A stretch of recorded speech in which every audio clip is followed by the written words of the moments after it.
नमस्कार। तो चलिए आज हम भारत के उस विशाल संवैधानिक ढांचे की गहराई में चलते हैं जो दुनिया के सबसे बड़े लोकतंत्र को चलाता है।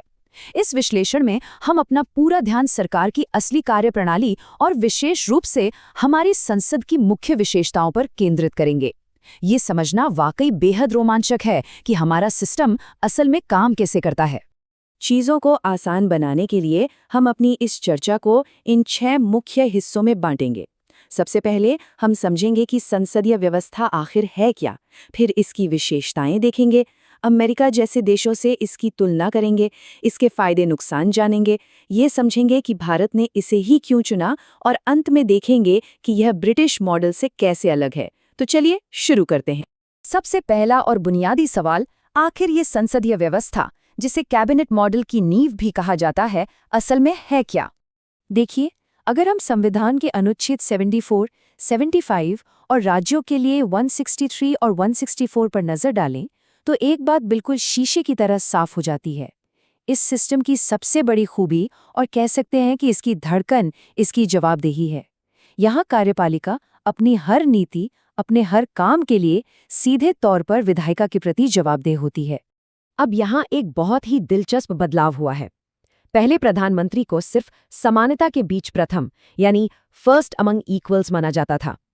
लेकिन अगर आज आप राजनीतिक विज्ञान के नजरिए से देखें तो प्रधानमंत्री की भूमिका इतनी मजबूत हो चुकी है कि इसे प्रभावी रूप से प्रधानमंत्री शासित सरकार कहा जाने लगा है। शक्ति का केंद्र वाकई काफी बदल चुका है। आइए अब चलते हैं सीधे सरकार के इंजन रूम की तरफ, यानी भारतीय संसदीय प्रणाली की उन खास विशेषताओं को समझते हैं जो इस पूरे सिस्टम को चलाती हैं। इस सिस्टम की सबसे अहम बात है शक्तियों का बंटवारा। एक तरफ हमारे पास राष्ट्रपति हैं जो नाम मात्र के या कह लें विधित मुखिया हैं, और दूसरी तरफ प्रधानमंत्री के नेतृत्व वाली मंत्रिपरिषद है। असल बात यह है कि राष्ट्रपति इसी मंत्रिपरिषद की सलाह से बंधे होते हैं, जो सरकार के वास्तविक संचालक हैं। इसके अलावा ये व्यवस्था सुनिश्चित करती है कि सरकार हमेशा बहुमत द्वारा बने और उसमें राजनीतिक एकरूपता हो। और क्या आपको पता है इसका सबसे अनोखा पहलू क्या है? दोहरी सदस्यता। मतलब अगर कोई बाहरी व्यक्ति मंत्री बन भी जाता है तो उसे 6 महीने के अंदर संसद का सदस्य बनना ही होगा। है ना दिलचस्प? और अब आता है अनुच्छेद 75, जो हमें इस पूरे सिस्टम का सबसे बड़ा सुरक्षा कवच देता है, सामूहिक उत्तरदायित्व।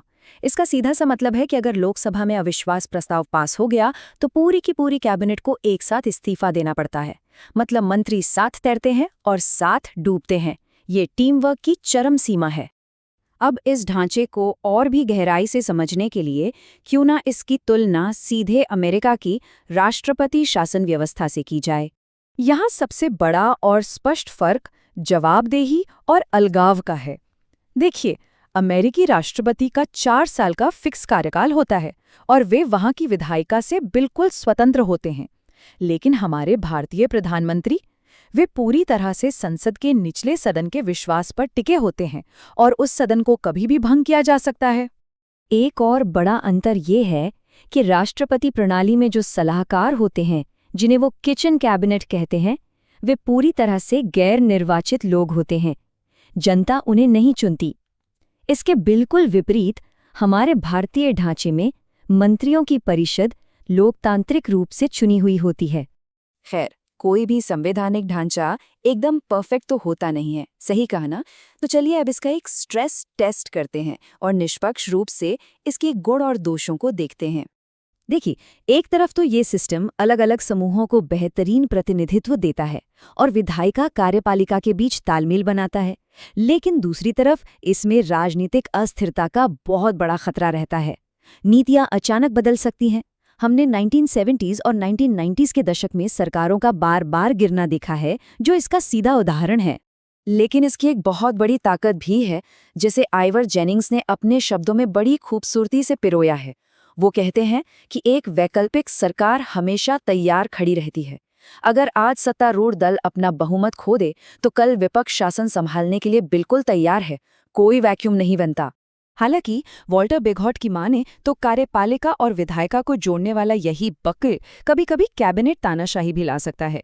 जब किसी पार्टी को भारी बहुमत मिल जाता है तो वो असीमित शक्तियों के साथ काम कर सकती है, जो शक्तियों के बंटवारे के मूल सिद्धांत के खिलाफ जा सकता है। तो जब इस सिस्टम में इतनी कमियां भी हैं, तो स्वाभाविक रूप से ये सवाल उठता है कि हमारे संविधान निर्माताओं ने आखिरकार इसे ही क्यों चुना। इसका बहुत बड़ा कारण था हमारा अनुभव। के.एम. मुंशी जी के ये शब्द बिल्कुल सटीक हैं। हमने ब्रिटिश शासन के दौरान 30-40 सालों तक इसी संसदीय ढांचे के तहत काम किया था। हमारे पास एक संस्थागत स्मृति बन चुकी थी और उस तजुर्बे को छोड़ना कोई समझदारी नहीं होती। और डॉक्टर बी.आर. अम्बेडकर ने तो इसके पीछे की मूल फिलॉसफी ही साफ कर दी थी। उन्होंने कहा कि हमारे लिए रोजमर्रा की लोकतांत्रिक जवाबदेही सरकार की स्थिरता से कहीं ज्यादा जरूरी है। स्थिरता से थोड़ा समझौता किया जा सकता था, लेकिन जवाबदेही से बिल्कुल नहीं। इसके अलावा हम राष्ट्रपति प्रणाली वाले उस गतिरोध और टकराव से भी बचना चाहते थे। भारत जैसा देश जो इतनी विविधताओं और जटिलताओं से भरा है, वहाँ हर क्षेत्र और वर्ग को साथ लेके चलना और राष्ट्रीय अखंडता को बनाए रखना सबसे बड़ी प्राथमिकता थी। दिलचस्प बात यह है कि दशकों बाद 1975 के आसपास जब देश में ये बहस फिर से उठी कि क्या हमें राष्ट्रपति प्रणाली अपना लेनी चाहिए, तब स्वर्ण सिंह समिति बनाई गई और उनका भी स्पष्ट निष्कर्ष यही था कि हमारा संसदीय ढांचा बिल्कुल सही काम कर रहा है और इसे बदलने की कोई जरूरत नहीं। अब अंत में एक बहुत ही महत्वपूर्ण बात, हमने ये सिस्टम भले ही ब्रिटेन से लिया है, लेकिन ये उनकी कोई कार्बन कॉपी नहीं है। ये ब्रिटिश मॉडल से अलग कैसे है, चलिए देखते हैं। सबसे बड़ा और सबसे साफ अंतर तो बिल्कुल टॉप लेवल पर ही है। भारत एक गणराज्य है, यानी हमारे राष्ट्र के मुखिया एक चुने हुए राष्ट्रपति होते हैं, जबकि ब्रिटेन में आज भी एक संवैधानिक राजशाही है जहां राज्य का मुखिया राजा या रानी होते हैं, जो वंशानुगत है। इतना ही नहीं, भारत में संसद के पास असीमित पावर नहीं है। उसकी शक्तियां हमारे लिखित संविधान और न्यायिक समीक्षा से बंधी हैं। और ब्रिटेन की तरह हमारे यहाँ शैडो कैबिनेट या छाया कैबिनेट जैसी कोई संस्था नहीं होती, जहां विपक्ष सरकार के हर मंत्री के समानांतर अपना एक नेता नियुक्त करता हो। हमारा अपना एक अनूठा मॉडल है। तो शासन के इस लगातार चलने वाले संतुलन को करीब से समझने के बाद मैं आपको एक विचार के साथ छोड़ना चाहूंगा। जरा सोचिए, क्या हर वक्त जवाबदेही को इतनी ज्यादा प्राथमिकता देने से हम कहीं उस स्थिरता की तो बलि नहीं दे रहे जो देश के लंबे विकास के लिए जरूरी है? क्या आज भी ये लोकतांत्रिक आदर्श पूरी तरह से काम कर रहा है? इस पर विचार जरूर कीजिएगा। Right, let's dive right into this. Have you ever actually wondered who truly pulls the levers of power in India when you cast your vote? And more importantly, why the whole system was designed that way in the very first place? Welcome to our Explainer today, where we are pulling back the curtain on the mechanics of power in the world's largest democracy. We're going to unpack India's fascinating constitutional architecture, putting its cabinet system side by side with the presidential model to see exactly how power is balanced, checked, and exercised. Here's a quick look at our agenda for today. We've got 1. Nominal versus real executives, 2. Features of India's cabinet, 3. The presidential system alternative, 4. Weighing pros and cons, 5. Why India chose the cabinet model, and 6. Differing from the British. Section 1. Nominal versus real executives. So, we're starting by demystifying the fundamental power dynamic in the Indian government, which is laid out right there in the Constitution, specifically Articles 74 and 75 for the central government. It's essentially a dual system. On one side, you have the nominal executive. That's the president, who acts as the ceremonial head of state but is constitutionally bound by advice. But the actual steering wheel? Well, that's the real executive. The Prime Minister and the Council of Ministers act as the head of government. They are the true engine where the real executive power lives. Think of it like this. The president might be the face of the state, but the prime minister is absolutely the one actively steering the ship. Section 2. Features of India's cabinet. Now let's look at the actual nuts and bolts of how this parliamentary or Westminster system operates on a day-to-day basis. The absolute bedrock of the whole thing is collective responsibility. Basically, it means the ministers swim and sink together as a team. They are collectively accountable to the lower house of parliament, the Lok Sabha. If the government happens to lose the confidence of this house, a no-confidence motion can be passed, and boom, the entire ministry has to resign. So the government literally only survives as long as it holds the legislature's confidence. Beyond that, the whole system works together like the gears of a massive clock. Naturally, the political party with the majority of seats forms the government. But here is the real kicker: dual membership. You can't just be an executive, you absolutely must also be a member of parliament. This inextricably links the executive and the legislative branches together. Plus, the Prime Minister holds undisputed leadership, and they even have the power to advise the President to dissolve the Lok Sabha before its term actually ends, triggering brand new elections.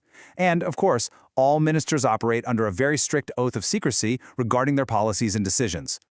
Section 3. The Presidential System Alternative. To really wrap our heads around India's setup, it helps to look at a benchmark. So, let's look at the American alternative. In the US, the president wears both hats, head of state and head of government. They enjoy a fixed 4-year term and rely on an advisory body of non-elected departmental secretaries. This group is actually often jokingly called a kitchen cabinet because they don't answer to the legislature at all, they just answer to the president. This brilliantly illustrates the core difference. The American executive is completely independent of the legislature. The president isn't accountable to Congress for daily acts, they cannot dissolve the lower house, and the whole thing operates on a very strict separation of powers. Section 4. Weighing pros and cons. Every system has trade-offs, right? And constitutional experts have mapped out the objective strengths and weaknesses of India's chosen cabinet system. Let's break down this balance sheet. On the merits side, India's system practically forces harmony between the executive and legislature since they're totally intertwined. It's highly accountable on a daily basis, it prevents a single person from becoming an autocrat, and it ensures wide representation of India's massive diversity. But look at the demerits. Historically, this has sometimes led to major instability. Just think of the fragile coalition governments of the past, led by figures like Morarji Desai or Charan Singh. It can also cause abrupt policy reversals, like we saw back in 1977 and 1980 when changing ruling parties completely dismantled the previous administration's policies. Plus, because ministers are usually chosen for political representation, you occasionally end up with massive, complex departments being governed by political amateurs rather than actual subject matter experts. As the famous British constitutional scholar Walter Bagehot put it, the cabinet is a hyphen which joins, a buckle which fastens the legislative part of the state to the executive part. It's a great metaphor. The system intentionally defies the strict separation of powers that you'd see in the United States, and instead it forces the legislative and executive branches to firmly lock together and cooperate if they want to get literally anything done. But there's a really fascinating paradox here. While the system is explicitly designed to prevent the autocracy of a single president, experts like H.J. Lasky warned of a dictatorship of the cabinet. See, when a ruling party holds an absolute, unshakable majority in parliament, the cabinet can basically wield limitless power. We've actually seen historical examples of this concentration of power during the eras of Prime Ministers Indira Gandhi and Rajiv Gandhi. That daily accountability mechanism softens pretty significantly when the legislature is overwhelmingly dominated by the cabinet's own party. Section 5. Why India chose cabinet. So, this brings us to the historical rationale of the Constituent Assembly. When drafting the Constitution, why did they go this route? Have you ever wondered why India's founding figures deliberately passed on the highly stable American model? It was actually a subject of incredibly intense debate at the time. Dr. B.R. Ambedkar, the chief architect of the Indian Constitution, absolutely nailed this debate.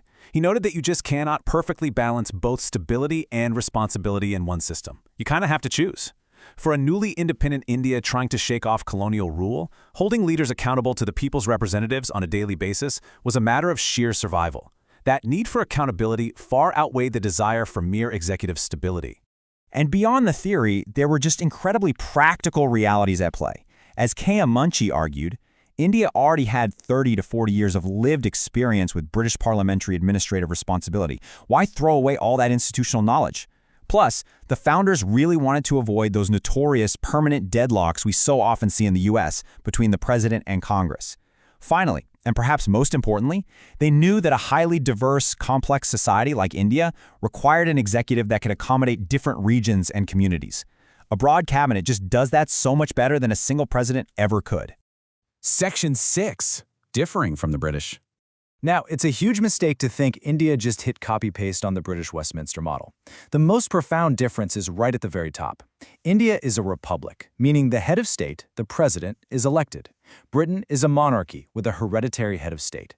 Furthermore, Britain operates on the principle of parliamentary sovereignty, which essentially means the parliament can make or unmake any law it wants. India, however, has a written constitution, a federal system, and judicial review. All of those things firmly place limits on what the Indian parliament can actually do. Operationally, there are some distinct, everyday differences too. In India, the Prime Minister can be a member of either the upper or the lower house. But in Britain, they must be from the lower house, the Commons. India also offers a bit more flexibility.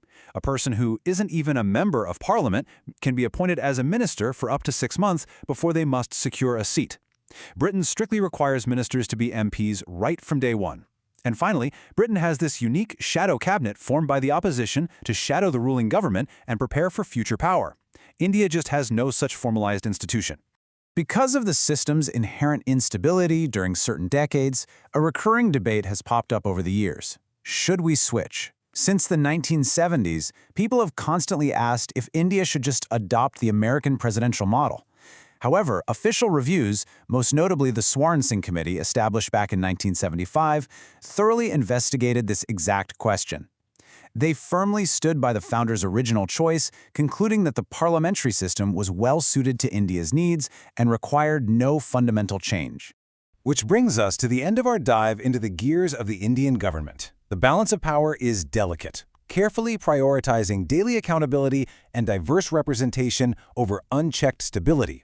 But as the world's largest democracy continues to grow and face new global challenges, we want to leave you with this final thought to ponder. Is the messy, highly accountable cabinet model India's permanent destiny, or will the allure of presidential stability eventually prompt a massive constitutional evolution? Thank you so much for exploring this explainer with us, and keep questioning how the world around you is designed.